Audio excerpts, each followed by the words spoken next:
Welcome to Tenacity with Sonia C, the podcast where we dive deep into stories behind the success, uncovering the lessons learned and the insights gained by leaders and innovators in the business world.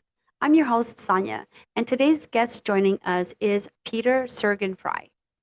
Peter is a seasoned CEO and founder coach with a wealth of experience in growing businesses, developing teams, and pioneering self driving vehicle initiatives across Europe. With over 2 decades in marketing, technology, and strategy, Peter has worked with the world's leading brands, offering insights into entrepreneurship, brand innovation, and the keys to successful leadership. Let's get started. Welcome to the show, Peter. How are you today? I'm good. Thanks for having me. No problem. I'm excited to get into this conversation with you. Before we get into all the wonderful questions, can you tell us a little bit about yourself? Yeah, my name is Peter Sorgenfrei. I am Danish. I've built startups over the last almost 20 years now. I've done 6 companies, and today I advise founders and CEOs on leading happier and healthier lives. Awesome.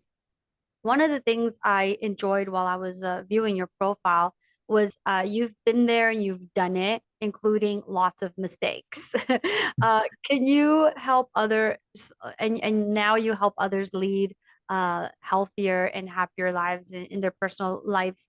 Can you share an instance where you faced the failure in a startup setting up and how you turned that experience into a learning opportunity for future ventures? There's a couple, or there are many, as I allude to in my profile. I think the first one I want to talk about is the importance of your board. So most startups have either professional or amateur boards, right, of investors and others. And one of the learnings is you really need to know who your board members are and what their motivations are. A lot of startups get a board put together because they either know the people, they think they know them, or they come on because they're investors. But the board can make or break a startup in many cases. And so knowing who the people are and their motivations is extraordinarily important. And that's one of the learnings I had because I failed to do that on 2 instances. You'd think you'd do it once and then you'd learn, but apparently I didn't. So that's something I advise people today to get onto. Okay, that's interesting. Could you share a little bit more without, obviously going to all the details, like what were some of the fails with the way you set up your board Well, besides like, knowing them? Like, can you go in a little bit more detail? yeah, so you don't necessarily get to set your board, right? If they're investors, they kind of come on and then you get them assigned. Yeah. So one specific example is I had some board members who were friends and invested together.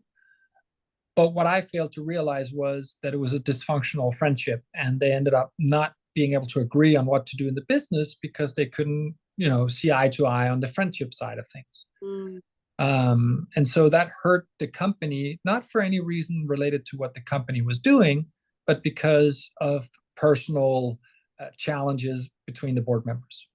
Um, so having that situation is difficult. Another example is you need to have board members who actually know what it means to build startups.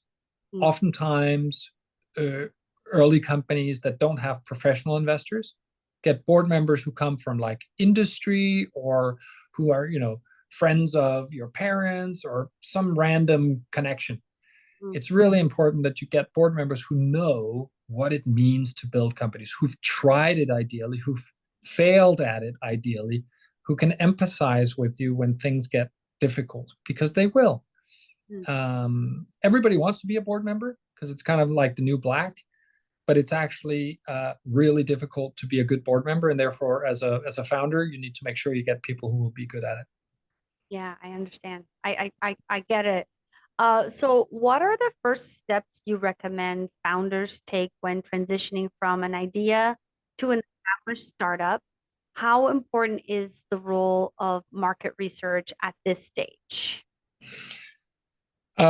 It's not very important, and it might actually be a controversial opinion. I think a lot of companies or founders spend a lot of time thinking about and asking people what they might want. But like Henry Ford said, if I'd asked people if they wanted what they wanted, they would have said a faster horse and not a car. Steve Jobs, same thing. So the advice I give is if you have an idea, expose that idea to your potential customers. Show people, I'm going to build this, or I have built this prototype, or whatever it is that you're doing, and then be quiet and see how they actually respond and react to it. If you think about some of the greatest companies today, they're doing something that they weren't doing when they started. Right. They've now pivoted, right? That's become a thing. But they've only pivoted because the market showed them that they thought they were going to be a social network for university kids. In reality, they are a global marketplace for boomers, right? Yes.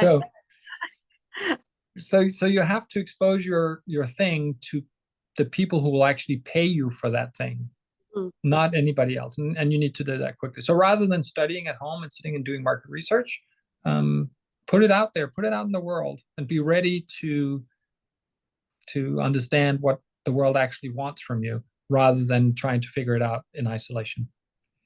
Do you think that you should completely eliminate the market research? I asked that because years ago I had a product that we took to market, and one of the reasons we failed was because we didn't do any market research. So is it, completely don't do anything or do a little bit of it? My first company was a market research company, and so I understand very well the value of doing market research. Mm. I think the challenge is the way you do the market research, right? So I also have experience working for Toyota, and one of their things was Genchi Genbutsu, so go and see. So we would actually spend time not asking questions, but observing how people used our cars or did certain things in the dealerships, that kind of stuff. So market research is valuable, but as you know, if I ask you a question in a certain way, I will get a certain answer. Mm-hmm. And that's not, that's quite finite. But if I observe how you use a telephone, I will see things and learn things about your usage that you will not have been able to verbalize if I'd asked you, how do you use your cell phone? Mm. Right? Yeah. And so I think market research is valuable, essentially, if you don't ask any questions, but if you observe. So I'm very much an ethnography kind of guy when it comes to market research versus surveys. So what happens if you have investors and they're expecting that kind of detail upfront? Well, I think you need to understand the size of the opportunity. Investors will always say, "How big is this market?" Right? And so you need to have some level of understanding of what this can be. How many people have this problem that I'm trying to solve? How much might they be willing to pay for me solving this problem? Uh, what are some other companies doing that is similar to this? So you need to do that. But honestly, most of that stuff can be done pretty quickly. You don't have to spend a lot of time and a lot of money, but you Right. have to expose yourself to the potential audience, right? So you have to go out and talk to a few people. You have to assess the size of the market. And then I think, honestly, the most important thing is you have to be honest about the fact that it's not going to be like that, Yeah. actually. Um, but this is where we start, and then we iterate along the way, and we don't make giant bets, giant marketing bets even on something until we've kind of understood what actually works in the marketplace. So does that mean that they should focus on getting like an MVP to market first and calm down and not really go crazy building out the entire system? That would be my argument. I think a lot of companies fail because they overspend on marketing too soon until they've gotten that very famous product market fit, right? Yeah. I Um, also think some companies fail because they build too much up front, right? I I couldn't agree more. And it's easy, right? Because you want it to be perfect. This is your baby, right? You want to make this perfect little thing so Yeah. ready that it can go sail by itself, fly by itself.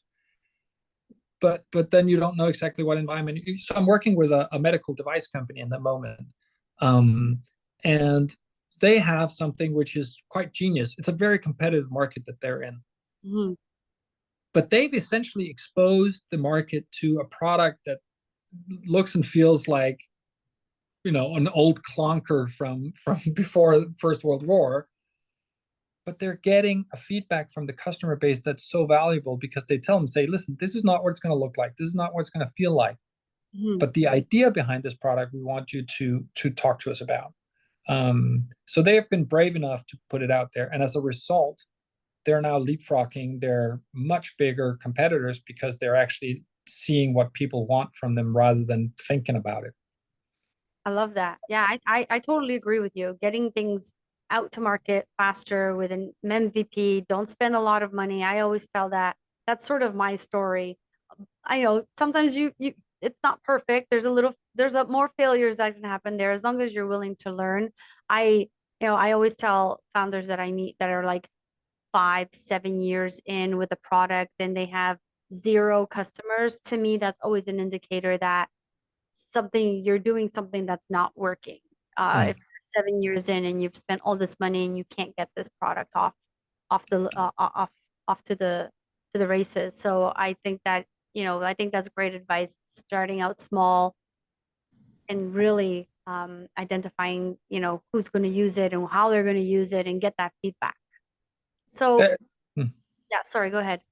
No, I was just going to say there are notable exceptions, right? I mean, if you're doing a medical product, right, or if you're doing certain things that require massive feats of engineering, planes and cars and stuff, there are certain exceptions. But for the vast majority of the people that listen to this and the kinds of companies that we're talking about, we're building products or services that can only benefit from, who the people who are going to buy it from us eventually using it early to give us data and information that can help us make it even better faster.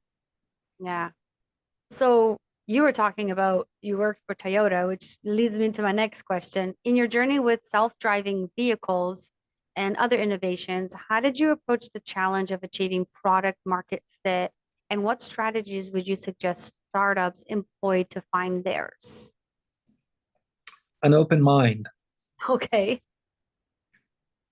right? But again, it's so hard. You're sitting there in your garage and you're like, oh, I figure out the perfect way to make a pen. Yes, but people may not want a pen. They may want, something to put their hair up with. I don't know. I don't have any hair, so that's a bad example. Um, so an open mind is the first thing. Is you have an idea, you expose it to the world, and then you need to be flexible enough in your belief that it's okay if people show you, if the market shows you that they want to do something different than what you intended, because you will still have impact. Mm, So, strong beliefs, loosely held, is typically what I say. So have a vision of what you want to accomplish, but know that the way that you accomplish it might be different than you want. That's number one. Product market fit is only when somebody is willing to pay you for what you're doing, and more people are willing to pay you for what you're doing tomorrow than before. Um, that's when you have product market fit, not when you get written up in TechCrunch, or not when your cousins and your extended family uses what you're putting out there. So, what insights can you provide on securing early stage funding? How should founders prepare to pitch to investors, and what are the key elements they should highlight about their startup? So I'm going to take that lid out of turn. I think prepare to speak to investors, I want to take first. Mm, This is not about having the perfect deck. A lot of people spend too much time there. This is not about having it all figured out. A lot of people spend too much time there. This is about being able to articulate why this matters. right. Why does what we do matter in the world? It's infinitely harder today to pitch another dating app than it would be to pitch, CO2 emissions reduction company. Hmm. One is easier to pitch. The other one is a little bit difficult. You need a different kind of investor, right? So that's what matters most, actually, as you prepare, is can I clearly formulate why what I'm going to do matters? Not what it does, but why it matters. Then, and I forget the second parts of your question, so you'll have to repeat those. But as you're doing that, the other thing you have to be ready for is there's going to be a ton of people telling you no. Right. There's going to be a ton of people telling you maybe. That's still a no. There's going to be a ton of people saying, yeah, come back to us when you have. That's also a no. If they're not saying, yes, here's my money, they said no. And you cannot let that stop you or stop your ego. Right. If they keep saying no, it's for a number of reasons. Maybe you're not able to articulate why it matters. They either don't believe in the idea or they don't believe in you. Which one is it? Yeah. And how can you identify which one it is? You can ask them. Okay. You can say, you said you love this idea. Are you not in love with my ability to execute the idea? Mm, And that's okay, right? I mean, you don't want to get having investors, you don't want to get in bed with somebody who doesn't want you and want you to succeed and believes you can succeed. It's similar to how you don't want to be employed in some place that can't make you succeed. So if an investor is not willing to say, you know what, Sonia, I love the idea, I just don't think you can do it. Because then you can say, why don't you think I can do it? Well, I don't think you have the technical expertise. I don't think you have the stamina to go through the ups and downs. Uh, I don't think you can lead the team. Okay, great. Then I can go work on that. And we shouldn't be in business together because I'm going to do this. yeah. So you can ask them. Okay. Which is going to lead me to a different question. So you're going out, you're doing all of these things, you're pitching, and no one wants to invest in you. But my podcast is called Tenacity with Sonia C. So I'm telling people to be tenacious. At what point do you say, maybe I don't have what I think I have here, and it's time to, you know, say goodbye, or like, you know what I mean? Like, when do you have to come to that realization, or do you, or you just keep going? I think it's extraordinarily individual, right? Um, a couple of facts about those. Nobody who's ever built a company has not struggled mightily along the way. So you Right. either struggle in the beginning, in the middle, or in the end, right? You're gonna face hardship with your business. And essentially getting money is just the beginning, right? It's only going to get worse, honestly, after that, because the pressures and the things are going to get. So at what point do you give up? At what point do you pack it in? When you don't believe that what you're doing is fun anymore. I mean, I think, being rejected is not fun, but it doesn't change your life, right? Yeah. And so you just have to look at yourself saying, do I think this is fun? Do I actually enjoy doing this? Do I enjoy this process? No, I don't enjoy it. Okay, let me sleep on it. And then ask yourself that question again. Um, you know, how many people get ideas daily for doing startups? A lot. Yeah. How many people actually do something about it? Not that many. The few people that do something about it, a lot of them actually end up building a business. It may not be the first business that they get an idea from, but they kind of get the bug and saying, okay, this idea I had for the pen, that didn't work out, but now I have an idea for something else. And then they go try that. And eventually, and you'll see that if you study the great companies that we have today, most of those companies, in addition to not being today what they started out to be, are founded by people who have failed with a couple of previous ideas. Hmm. But the story we hear about Mark Zuckerberg is he got this idea and it became a success. Yeah. Mark did a couple of things before that wasn't a success. So did Elon. So did, Jeff Bezos. Everybody's done something that wasn't a success. Yeah. So just, you get more than one shot at goal. So if this thing that you're working on is not working, pack it up, come back, live another day, maybe try something else. Yeah. And I think that's why I really love the whole failures and talking about failures thing, because they're not just failures, they're lessons learned. And like you said, everyone who eventually builds out a company and becomes successful at it has most likely had something they failed at. And they took the learnings from that and applied it to everything else that they were trying that's new. And, maybe they failed at some points, but they learned from where they really failed in the beginning. So that gave them a bit of a upper hand on the next venture that they were getting into. And I actually think investors feel the same way. I know many investors who find it very attractive to meet a founder who has actually failed and is coming back for the second or the third go around with a new idea, because they know, these investors know, hey, here's somebody who's faced the ultimate failure, right? But who's so driven to actually make this change, and they understand that they will have to deal with these issues. So failing is not, you know, I'll modify this a little bit, but failing is not, um, doesn't prevent you from getting investment. That's not the problem. Yeah. People will invest in people who've had failures. What prevents you from getting investment if you've had a failure is if that failure, hurt a bunch of people that it shouldn't have hurt, right? So essentially, if you've taken a bunch of investment money and carried yourself stupidly, but if you've tried and you didn't succeed because of product market fit or other things, professional investors will actually see that as a net positive. Mm. So, at what point should a founder start considering really looking for investors? Is it prior to having an MVP and taking that MVP to market? So, when they're starting to build, is it after the MVP concept? Can you walk us through, in your point of view, at what point should a startup start looking at raising funding? This may be a controversial opinion. I think they should delay that as much as humanly possible. Okay. I do not believe that every company should find investment. I believe that most companies should try and make it on their own.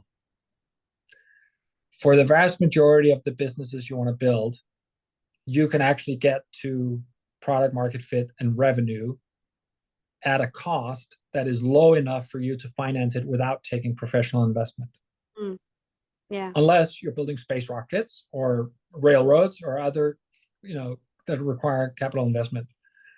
The reason I suggested is, with outside investment comes a loss of control, comes a loss of influence, Yeah. that many founders struggle with subsequently. The companies that raise venture capital early on typically do it because they need to buy a market, right? They need to spend a lot of money on advertising to get a lot of users and then be in the red for many years to eventually get in the black and have a profitable business. Mm-hmm. I personally don't believe that it's very interesting to run a company that is buying users or buying revenue at a premium. I think it's more interesting to build something that can be self-sustainable faster. So my argument would be delay it as much as possible. Now, let me try and answer it if you still want to raise capital. The best time to raise money is way before you need it. Okay. So I would argue, if you have a great idea and if you have the right team, and that's subjective, then I would start talking to investors early on. Because if you can get funding early on from the right investors, that can help propel this business of yours faster than you otherwise could do. Mm-hmm. There's a startup in Paris recently in AI. They essentially had 3 people with the right pedigree and a PowerPoint, and they raised an obscene amount of money on just that PowerPoint. So it's possible. Yeah. Is it the right thing to do? I'm not so sure. Most companies will raise money when they've proven that there is a customer who will be willing to pay for it. So that's the right time, saying, hey, I've now proven that people who are not related to me, who are not my friends and family or previous coworkers or colleagues, they will pay for what I'm putting out there. But I need money to bring it to more people. So come join me as an investor. Yeah, and just to add to that, we started a startup a couple years ago. It's no longer a startup, but what we did was we had like an idea for a concept, and we didn't want to do the whole investor route. So we actually went after and looked for RFPs that were out there that were similar to what we wanted to build. And we actually started having conversations with those companies. And we went to Germany and pitched to one of those companies. And we were going up against established companies, and we were like this little tiny startup. And we actually ended up winning that RFP because we didn't have a full built product. And this company looks at us and says, well, interesting enough, we want to buy something that's out of the box, but out of the box usually has too much or too little. And we want something that's very specific to our industry. Mhm. So, yeah, we're going to work with you guys because you guys are in the early stages and we're going to get to tell you exactly what we need and you're going to build it for us because you need the money. We're going to pay you to do that. And then at the end of the day, we're basically going to get something custom built for us and you guys are going to get a product to get you out for market. And at the end of it, we actually ended up having 5 RFPs that we won with Mhm. 5 different industries, and we were able to work with all of these 5 different clients in 5 different industries, and shape our product for that specific space. And by the end of it, we had over $1 million in revenue because of these projects we went after, right? So I see your point. I mean, at the end of the day, we kept it lean. We didn't, we didn't spend 3 million to build versus just getting 1 million. We were very wise with how we were spending our money. But I agree with you. Like there are ways to still bootstrap, and I do feel like bootstrapping is not a common practice anymore. Do you find that that's still something that companies are doing? Uh, yes, and I want to add that I did that with my last company. I also won an RFP from a company that needed what we were building but couldn't get it anywhere else. And they were convinced by us because they saw that we would be a much nimbler team to build to what they needed versus one of the established companies. So we basically beat 14 other industrial players to win a government contract because we had that nimble and flexibility. So I've also seen it and done it. I So actually think I think there are so bootstrapping. I disagree here. I see more and more founders building stuff without taking investment. Um, okay. I know that venture capital is increasing. I know, we're coming back after COVID and stuff, and we're seeing the numbers coming up again. But I still meet a lot of people who actually do not want to take investment and who want to try and build stuff on their own because they have heard and seen so many stories of failed relationships between founders and investors. Um, so to me, it's become sexy again to build your company without um, external capital. And also the funding environment with interest rates rising, it's actually more difficult now to get investment than it has been in the past, uh, both because of the cost of capital, but also because there are so many people launching companies, right? I mean, you can't throw a rock in any capital anywhere in the world without hitting 15 people who are having a startup, right? So the competition for capital is also increased. Okay. So as startups begin to scale, what are the most common pitfalls you've observed and how can they be avoided? Hmm. Oh boy, that's a long list. I think one is overspend on marketing. It's one of my pet peeves. I can Um, tell. yeah. So I'd rather spend on exposure to of the actual product service than I build brand and things like that. Another one is hiring too senior too fast. So we end up hiring management more so than hiring people who can actually do and build. I'd rather see people companies do that. Uh, a third one is not firing fast enough. So we hold on to people that we shouldn't be holding on to for noble reasons. We care about them. They've been with us for the beginning, but they're just not right for what we need to this in scaling up in this stage of the company. So that's another one. Doing too much for too many. So a lack of focus. We have a great product. We get some traction. We're scaling. Now we need to make 18 versions of them in 16 different countries. That's typically not a recipe for success. So lack of focus, lack of taking care of your core customer. What else? What else do they do wrong? Uh, Those I are think great, by the way. So yeah, I mean, it's easy to be a Monday morning quarterback here, right? And point out all the things that people could have done better. But I think all of these things happen for good reasons. We want to succeed. We want to do the right thing.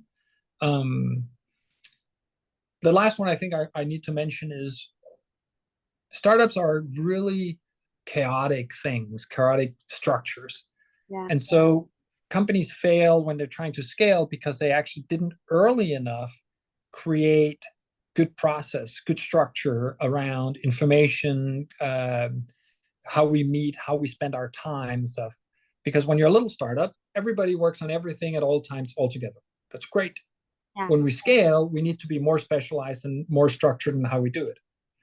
But getting from one to another is very difficult if you don't, in the beginning, have a culture of this is how we meet, this is how we organize ourselves, this is how we talk to each other, those kind of things.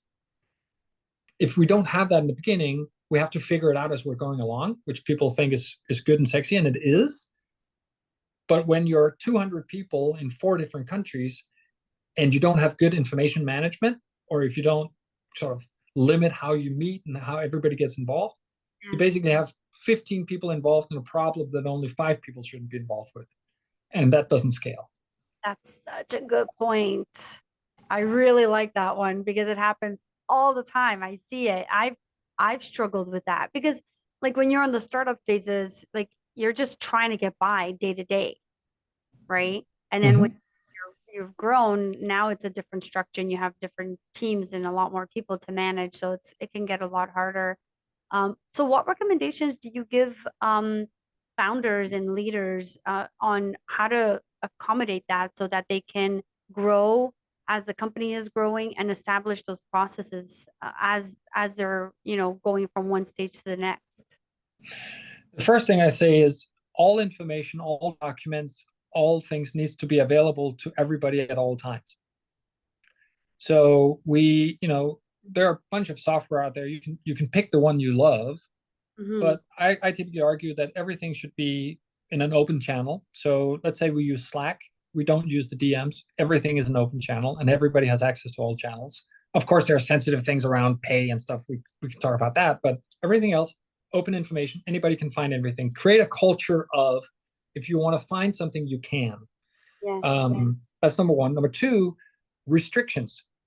Restrictions are really good at creating structure. So, for example, there is no meeting with more, Jeff Bezos' famous pizza rule, right? If there's more than 3 people in a meeting, there's probably too many people in that meeting. So figuring out who actually needs to be in the meeting. Same thing with communication. Do I need to involve Sonia and Bob and Jane and Joe and Jim in this conversation or not? And that responsibility should be on the person leading that meeting or leading that dialogue, leading that conversation. So I would force people to say, you cannot have more than 3 people in this meeting. Yeah, but it would be nice to have. Yeah, but you don't need to. So let's not do that. Yeah. Third, a culture of written communication. And this one is a tough one because people are like, oh, it's so much easier to chat. Yes. The problem with talking to each other, it's not a big problem, but it's that information gets lost. You Yeah. and I can have a great idea and talk, but there's no way that all the other people in your company is going to know that. So having a culture of written communication first allows us to document and later on leverage that data to do great things. Right. So anyway, I could go on, but I'll stop here unless you want to hear more. Oh, that's great. I mean, that's great advice for anyone that's, trying to figure that out now or wants needs to eventually. That was great advice. So, we're coming up on our time, but before we wrap up, um, I know we talked a little bit about marketing and you gave some advice about how to not do that right away, but let's just with you have over 20 years experience in marketing.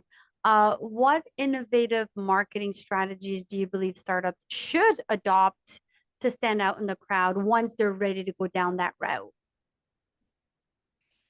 Try to do something nobody else is doing. Okay. That's easy to say So, though, right? sorry? That's easy to say. Yeah, but what? No, but think about it, right? My one of my favorite analogies is dating apps because I think there are too many of them, and but for good reason. So, how would you market a dating app that nobody else has done? Mm, That's the problem you're trying to solve for. Are right. you gonna make ads on New York Times in Times Square in New York that says meet your soulmate? No, that's been done. Yeah. Find a way, think about how not to market this thing and then do it that way. Because essentially what marketing is you need to get people talking about what you're doing. And the best way to do that is to do something that they've never seen before. And the best way to do that is to do it in a way that nobody would do it, because that's crazy. That's Right. just idiotic, right? So find a way to, whether it's controversial or whether it's, slightly insensitive, that's okay, as long as you're respectful and as long as you're not discriminating. Then I think you can be a little tongue in cheek about it. So some of the greatest advertising of all time has been the advertising that's kind of called out or challenged a convention. And so I would do the same thing with that. Okay. And finally, how should startups approach sustaining innovation as they grow?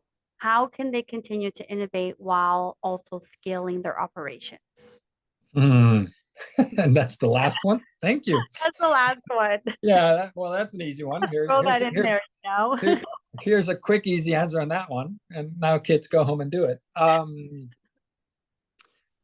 Well, I think it's a cultural question more than it's actually a process question. Yeah. It's understanding that no matter where you are in the organization, your ideas are listened to and valued. And I'm not talking about, here, submit your idea to some inbox and then we'll think about it. Mhm. No, it's when Sonia sees something and says, "Hey, why don't we do this?" Whomever she says it to listens, considers it, and has time. So it's more about having mental capacity to be like, that actually might be a good idea. And then have a process for putting that idea into motion, putting it in front of customers and saying, okay, that was a good idea in the marketplace too. So maybe it's time, maybe it's space in your workday and in your mental capacity to consider all the ideas that might bubble up from what you're doing with customers or internally in the company. Okay, I like that. I think that's a good way to wrap it up. Um, Good. Thank you, Peter, for joining me today. That was very enlightening. I think this is a fantastic conversation, and I appreciate your time. How can anyone who's listening to this who may want to reach out, find you, see what you're up to? How can they find you? Thankfully, it's very easy. I have a very complicated last name, right? Peter Sorgenfrei. It's not like I'm John Smith. So if you Google me, you can find me. Certainly, I'm fairly big on LinkedIn, where I write every day. I have a YouTube channel. I record videos about these issues. I write a ton on my blog, which is at petersorgenfrei.com. So I should be easy to find, and I'm happy to talk to anybody about anything around startups and scale ups, because that's my passion. Awesome. Well, thank you so much, Peter. I appreciate your time. You're welcome. Thanks for having me.